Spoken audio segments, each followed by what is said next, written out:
O céu sobre o Pacífico era uma mistura de fumaça e fogo.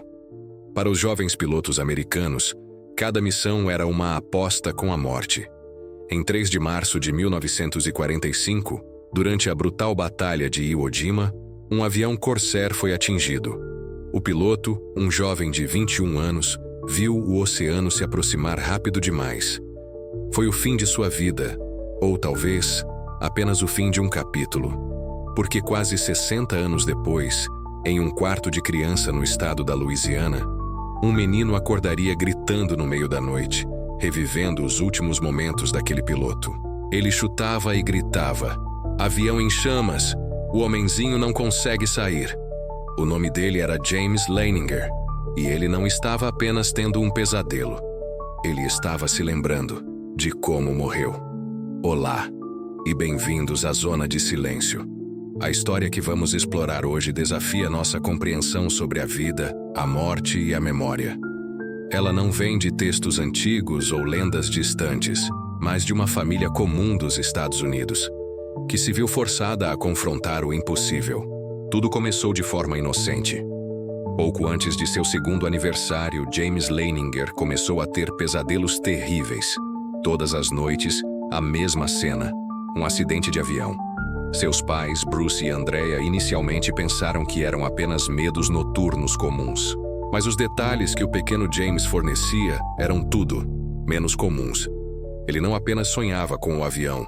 Durante o dia, ele brincava de forma obsessiva, batendo seus aviões de brinquedo contra a mesa de centro, repetindo a mesma frase: "Avião em chamas."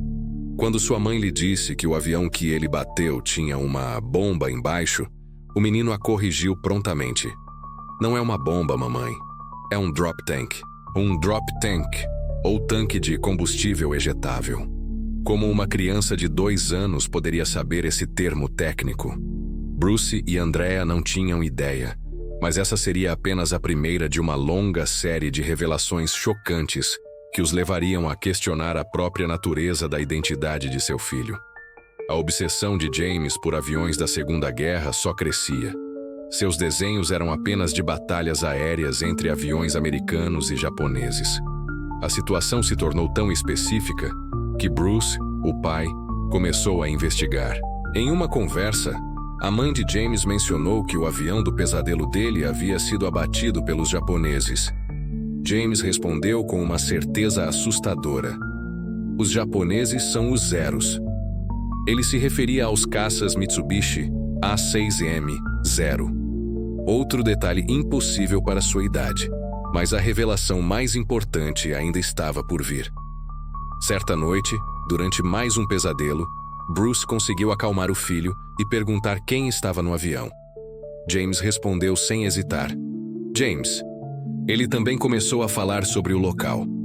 Ele dizia que seu avião decolou de um barco. Quando questionado sobre o nome do barco, ele respondeu: "Natoma." Bruce, um cristão devoto e completamente cético sobre reencarnação, decidiu que precisava provar que tudo era fantasia. Ele buscou nos arquivos da internet e seu queixo caiu. Existiu um porta-aviões chamado USS Natoma Bay, e ele operou no Pacífico, participando ativamente da Batalha de Iwo Jima. O mundo de Bruce começou a ruir, e o de James a se revelar. A família buscou a ajuda de Carol Bowman, uma terapeuta especializada em casos de possíveis memórias de vidas passadas em crianças. Seguindo seu conselho, eles passaram a encorajar James a falar, sem medo de julgamento. E os detalhes se tornaram ainda mais precisos. James afirmou que o tipo de avião que ele pilotava era um Corsair. Ele disse que foi abatido perto de Iwo Jima, com um tiro direto no motor. E, o mais importante, ele revelou o nome de um amigo e colega de esquadrão que estava com ele: Jack Larson. Para Bruce, a prova final seria encontrar esse tal de Jack Larson. Se ele não existisse, seria o fim da história. Mas, após uma busca exaustiva, ele encontrou. Jack Larson estava vivo, morando no Arkansas, e ele, de fato, serviu no esquadrão VC-81, a bordo do USS Natoma Bay. A pesquisa de Bruce Leininger se transformou em uma verdadeira investigação de guerra. Com os registros militares em mãos, ele descobriu algo crucial. Durante a Batalha de Iwo Jima, o esquadrão do Natoma Bay perdeu apenas um piloto, um jovem de 21 anos da Pensilvânia chamado James M. Houston Jr. O nome era o mesmo, James. O avião de Houston, um Corsair, foi atingido no motor em 3 de março de 1945, exatamente como o menino descrevia. Ele caiu em chamas no oceano e seu corpo nunca foi recuperado. Bruce contatou os veteranos sobreviventes do esquadrão. Eles confirmaram cada detalhe que o pequeno James havia contado. Jack Larson confirmou que estava na mesma missão que James Houston, no dia em que ele foi abatido. Outros veteranos confirmaram detalhes que James Leininger mencionava em suas brincadeiras. Detalhes tão específicos sobre a aparência dos aviões e o apelido dos pilotos que nunca foram publicados em livros ou documentários. A prova definitiva, no entanto, veio da irmã de James Houston, Ann Barron. Décadas após a morte do irmão, ela recebeu a visita de Bruce Leininger. Ele contou a história. E Ann, embora cética, confirmou detalhes da vida pessoal de seu irmão, que o pequeno James também havia mencionado. Ele falava de um retrato que James Houston tinha, de uma linda garota. Ele mencionava detalhes sobre seu pai alcoólatra e sobre modelos de aviões que ele construía quando criança. Para Ann, não havia mais dúvida. O menino da Louisiana não estava apenas contando uma história. De alguma forma, ele tinha as memórias de seu irmão, morto há mais de 50 anos. Diante de uma história tão extraordinária, a ciência e o ceticismo exigem explicações alternativas. Como poderíamos explicar o caso de James Leininger sem recorrer à reencarnação? A primeira hipótese é a de criptomnésia. É o fenômeno onde uma pessoa se lembra de informações que adquiriu no passado, mas acredita que são criações originais. Talvez o pequeno James tenha assistido a documentários no History Channel ou ouvido conversas de adultos, e seu cérebro infantil tenha absorvido e reprocessado essas informações em forma de pesadelos e memórias. No entanto, os pais de James são categóricos. Ele não foi exposto a esse tipo de conteúdo.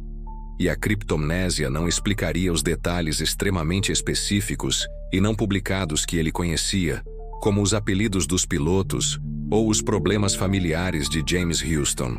Outra possibilidade é a de fraude ou influência dos pais.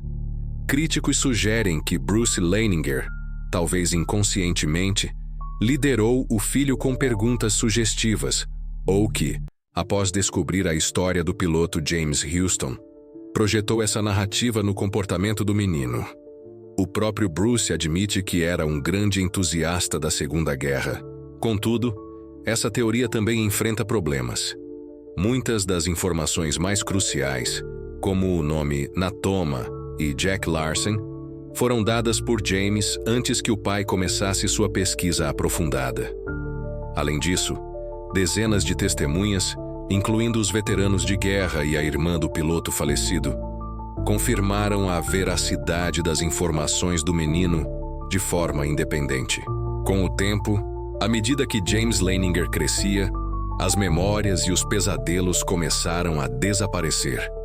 Hoje, ele é um jovem adulto que leva uma vida normal. Ele não se lembra ativamente da vida de James Houston, mas aceita a história que marcou sua infância. O caso de James Leininger permanece como um dos mais documentados e investigados da parapsicologia moderna. Um livro, Soul Survivor: The Reincarnation of a World War II Fighter Pilot, detalha a jornada de 5 anos de seu pai para verificar cada alegação. Não temos uma resposta definitiva. Para os céticos, é um caso fascinante de psicologia infantil e coincidência. Para os que acreditam, é a prova mais contundente de que a consciência pode, de alguma forma, sobreviver à morte física e encontrar um novo começo. O que você acha? Fantasia de criança ou a memória de uma alma? As evidências foram apresentadas, mas a verdade, como sempre, permanece na zona de silêncio. Deixe sua opinião nos comentários. Você conhece algum caso parecido? Queremos ouvir sua história. Se você gostou deste mergulho no inexplicável, não se esqueça de deixar o seu like, se inscrever no canal e ativar o sininho para não perder nenhuma investigação. Até a próxima!